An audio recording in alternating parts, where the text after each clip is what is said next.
Hello everybody, it's Miss Amy. I'm just finishing up in the garden and thought I would show you the sedum. I know earlier in the summer I had made a post about getting out and cutting your tall sedum back by about half to prevent them from getting so tall and heavy with flowers, and I thought I'd show you what the results are. This sedum is in the pollinator bed in the big garden, and it gets a lot of activity from the bees and the butterflies, hummingbirds, and things like that. But I wanted to keep it standing upright and keep it more tidy inside the bed. So it got very tall early in the season because we had a lot of rain during May and the first part of June. So by the time mid-June came around, it was just too hard to get in there with a pair of pruners and prune it back like I normally would. So I just took a pair of shears and sheared this back by about half the size. And I wanted to show you that this is what it looks like. The flower heads are smaller than they would be if I had left them, but the branches are smaller, the heads are smaller, there are more of them, and they can withstand their weight and they can stay standing. Let's see if we can get a better look here. Here we go. So this is where it was cut. I cut it down low here on this main thick stem, and then it sends out all of these smaller branches with the smaller heads. And it distributes the weight. It's able to take the wind through here a little bit better, and it creates ultimately more flowers for the fall pollinators. So this one is standing up a whole lot better. I've got another one down here at the end that I'll show you.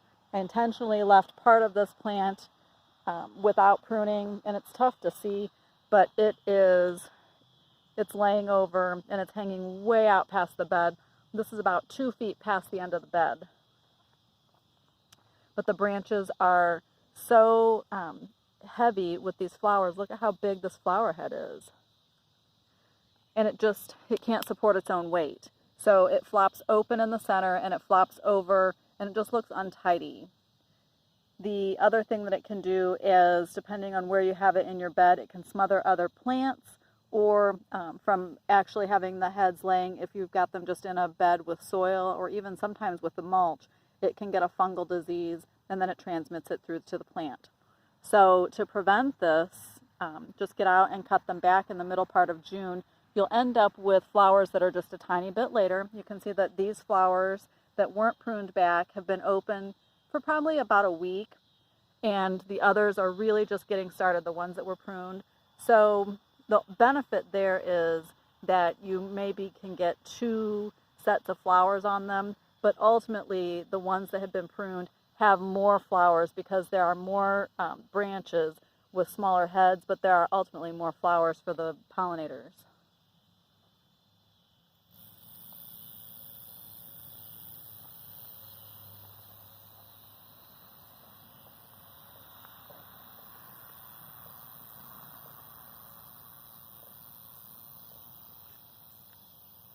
It looks like most of the bees have already left for the night.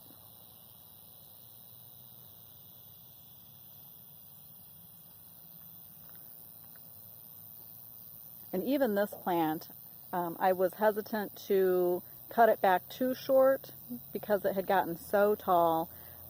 This is still a little taller than I would like it, but ultimately it's far better than having left it unpruned.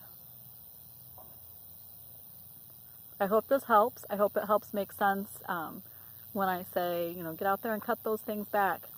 It creates a better, healthier plant in the long run.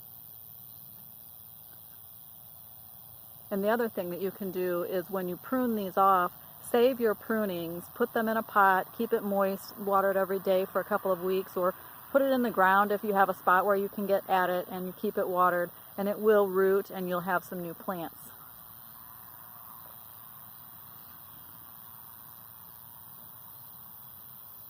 So there's the update on the sedum. If you have any questions, let me know. Thanks for watching, and I hope to see you soon. Bye.